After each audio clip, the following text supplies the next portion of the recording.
nga 630.000 në 843.000, ngelen edhe gati 213.000 sterlina britanike që Shqipëria mbeti borç nga kjo vlerë e dëmit të shkaktuar Britanisë prej gjykatës ndërkombëtare të Hagës. Nga këto që thamë, duhet kuptuar që ndërsa nga Shqipëria ishte larguar në prill të vitit 46 ambasada britanike, në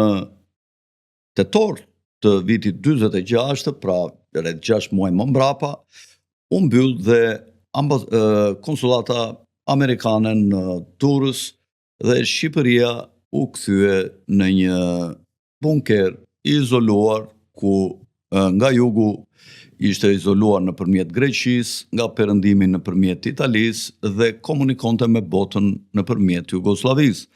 Por shumë shpejt dhe Jugoslavia do të bashkoheshe me bllokun perëndimor, ndërsa Enver Hoxha urdhrua ose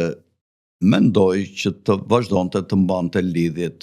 me Stalinin direkt, duke prishur atë thënien që ishte den vitin 48, ku thuaj që rruga e Shqipërisë për në Moskë kalon nga Beogradi.